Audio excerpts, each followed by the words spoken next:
Welcome sa Dries TV. Kung interesado ka sa ganitong news, huwag kalimutang isubscribe ang ating YouTube channel. Maraming salamat! Welcome po ulit sa ating panibagong update tungkol kina Kim and Paolo Abilino. Sa bawat update natin, tatalakayin natin ang mga pinag-uusapan sa mundo ng social media tungkol kina Kim and Paolo Abilino. Kaya naman kung hindi pa po kayo nakasubscribe dito sa ating channel nako, i-click nyo na po yan and isama nyo na din ang bell button. So, ayun, welcome back again sa ating YouTube channel mga Kim Pao. And sa update nating ito, ang pag-uusapan natin ay tungkol sa mga importanteng kaganapan kina Kim and syempre kay Paolo Abilino. Pero bago po ang lahat, maraming salamat sa patuloy na pagsuporta at pagsubaybay sa mga daily update natin tungkol kay Kim and Paolo. Kaya naman bilang pasasalamat, narito po ang mga napili nating komento patungkol yan sa naging previous update natin. Una komento mula po ito kay Josie Sebastian. Sabi niya, "Hello Ders, araw-araw akong updated sa mga paayuda mo. Yung ganap ng Kim Pao kahapon, sobrang nagpasaya talaga sa aming mga senior. Sobrang sweet at talagang tinitilian ng fans. Lalo na sa sinabi ni Kim tapos ng kanta ni Pao na ang pogi mo, napuya talaga ako kaso hinintay ko talaga sa ASAP kanina na ipalabas, hindi pala. Yung proud nilang dalawa yun pala sinasabi ni Pao na hinanda nila ni Pao na kakaiba daw. Nung una, inisip ko baka sasayaw na si Pao pero sobrang saya kasi yung kanta nila angkop na or angkop sa kanila. God bless Ders." Maraming salamat po sa komento, ginang Josie Sebastian. Ay nakakalungkot naman, akala ko ipapalabas sa ASAP kasi yun yung mga nababasa ko. Well, ipapalabas din po yan siguro hindi ngayon pero sa mga susunod po na linggo. And nakakatuwa nga po mga ka-Kim Pao yung mga naging performance doon ni Kim and Paolo. Talagang pinakilig nila yung mga OFW.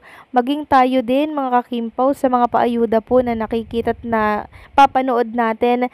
Sobrang laki po ng impact noon sa atin, 'di ba? Kasi iba yung ano sa atin iba yung epekto 'di ba? Sobrang nakaka-good vibes. Sobrang masaya ng araw natin pag mayroong mga good news tayong napapanood at nababasa per Kim and syempre kay Paolo Abilino. Sana nga po hindi natapos yung gabing yun, ano? Sana ganun na lang sila lagi. Hopefully, meron pong kasunod na event si Kim and Paolo Abilino na katulad po nung sa ASAP 30 na talaga namang nag-perform sila together, kumanta sila together, 'di ba? So hopefully, why not, 'di ba? Kasi nakita naman ng management kung gaano kalakas ang Kim Pao sa ibang bansa at maging dito sa ating bansa, di ba? So maraming salamat po sa komento, ginang Josie Sebastian. God bless po, mabuhay kayo. At ang pangalawang komento naman ay mula po kay ginang Remedios Ramos.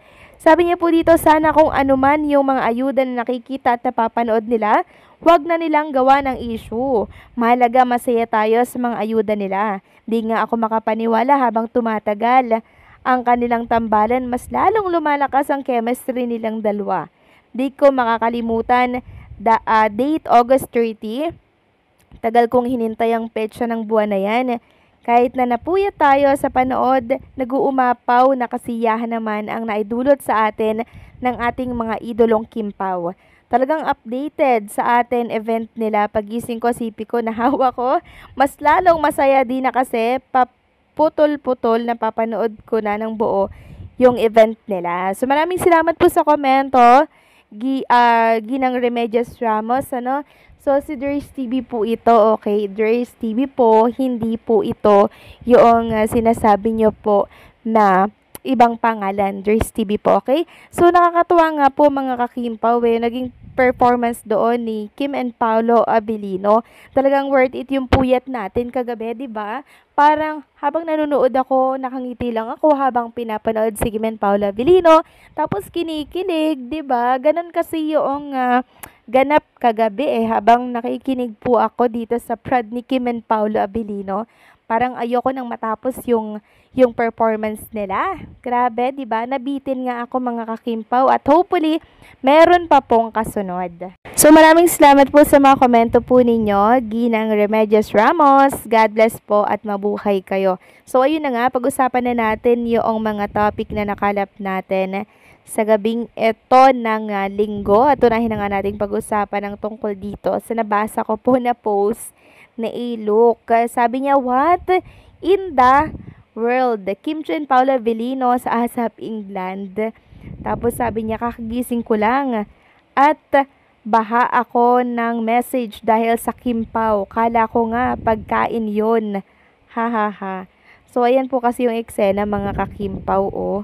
Grabing sweet ni Kim and Paolo Avellino sa stage dyan sa ASAP 30, dyan po sa England. Talagang pinasaya nila yung mga OFW natin sa England, ha. Grabing tilian doon at alam nyo, nagre-request ulit sila na sana magkaroon daw ulit ng another event na katulad nito at ang bida ay Kim Pao. Kasi biruin nyo ha, kagabi, until now, trending si Kim and Paolo Avellino at sa Canada trending din. So worldwide trending po si Kim and Paolo Avellino. Ganyan lang naman kalakas yung tambalang Kim Pao. Kilala dito at sa ibang bansa. O, saan ka pa, di ba?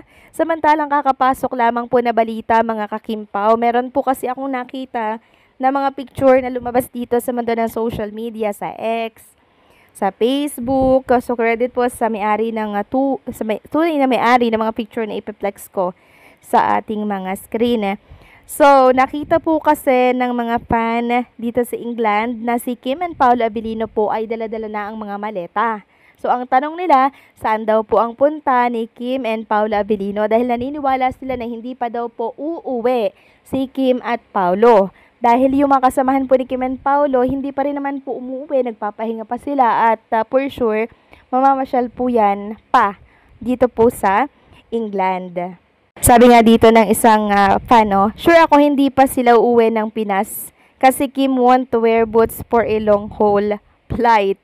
POV ko lang naman po. May nagsasabi na baka daw dalawin si Aki, mga ka-Kim Pao. May nagsasabi naman na baka daw mamasyal or magbakasyon sa ibang lugar si Paolo at Chinita Princess. Yes, possible mga ka-Kim Pao. Magsosolo sila together kasi alam naman natin si Kim and Paolo Avellino, 'di ba?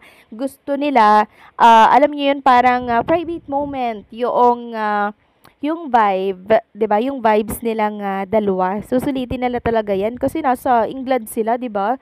Imposible hindi sila gumawa ng moment doon, 'di ba? Ng romantic moment, mga ka-Kim Pao. At deserve naman 'yan ni Kim and Paolo Avellino na mag-relax sila diyan sa England matapos ng napakahabang lock-in taping diyan sa Cebu. So magsaya tayo kasi may date ang Kim Pao at bumukod sila ng rota, mga ka-Kim Pao. Hindi daw po kasama si Mommy Jet, mga ka-Kim Pao. So si Kim and Paolo Avellino lang. Nako, exciting to ha. Kinikilig na naman ako sa balita nating ito. So baybayan natin yung mga next na magaganap, okay? So anong say niya dito mga ka-Kim Pao? Please comment down below.